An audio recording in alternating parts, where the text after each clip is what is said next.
আমি নাকি পাগল, জানি না কেন সবাই আমাকে পাগল বলে। আমি নাকি ভালোবাসার পাগল। আমি নাকি ভালোবেসে পাগল হয়েছি, একটা কালো মেয়ের প্রেমে পড়ে পাগল হয়েছি। আচ্ছা বলো তো প্রিয়, এই সমাজকে আমি কিভাবে বোঝাই যে ভালোবাসা শুধু হৃদয় থেকে আসে? ভালোবাসতে একটা সুন্দর মন লাগে, রূপ দিয়ে কখনো ভালোবাসা হয় না। জানো প্রিয়, আমি কিছুতে এই সমাজকে বোঝাতে পারি না যে একজন রূপবতী মেয়েকে নিয়ে তুমি পার্কে যেতে পারো, একটা ভালো রেস্টুরেন্টে যেতে পারো, তোমার বন্ধু বান্ধবের কাছে অহংকার করে বলতে পারো যে তোমার 2 টাকার ভালোবাসার মানুষটি অনেকটা সুন্দর। তার রূপের ঝলকে হাজারো ছেলে পাগল হয়ে যায়, আর সেই সুন্দরী রূপবতী মেয়েটি তোমার প্রেমে পড়েছে। এটা বলে তুমি অহংকার আর আভিজাত্য দেখাতে পারো, কিন্তু বিশ্বাস করো ভাই, ভালোবেসে পাগল হতে পারবা না।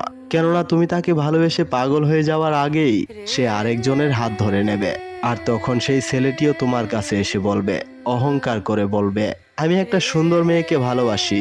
জানো প্রিয়, তারা হয়তো জানে না এটাকে ভালোবাসা বলে কিনা, তবে এটাকে নোংরামি বলতে পারো। তাই বলছি, তুমি যদি সত্যিকারের ভালোবাসা খুঁজতে চাও, তাহলে একটা সুন্দর মনকে খুঁজে নাও, সুন্দর রূপকে নয়।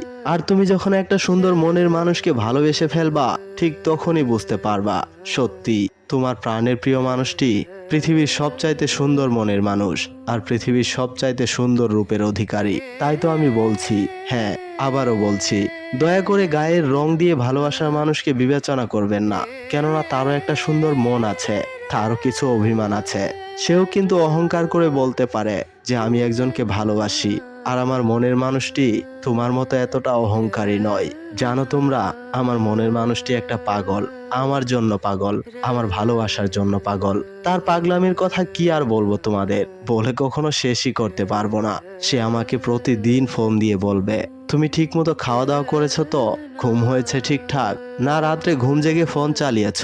প্লিজ প্রিয়তমা, দয়া করে ঘুমের সময়টাকে নষ্ট করো না, তাহলে যে তোমার শরীরটা খারাপ করবে, আর তোমার শরীর খারাপ হলে আমি সহ্য করতে পারবো না। সত্যি সে আমাকে ভীষণ ভালোবাসে। তাই বলছি, আবারও বলছি, এই সমাজকে বলছি, এই সমাজের কিছু নোংরা মানুষকে বলছি, দয়া করে ভালোবাসতে কখনো রূপের বিবেচনা করবা না। একটা সুন্দর মন খোঁজার চেষ্টা করো, তাহলে দেখবা তোমার ভালোবাসাও পূর্ণতা পাবে, তুমিও সুখী হতে পারবে, সুখ তোমার চারপাশে ঘোরাঘুরি করবে। প্রিয় দর্শক, পরিশেষে একটা কথা বলতে চাই, প্রথমে তোমার মনকে পরিষ্কার করো, তোমার মনের ভেতর থাকা শত নোংরা চিন্তা ভাবনাকে ধুয়ে মুছে ছুঁড়ে ফেলে দাও।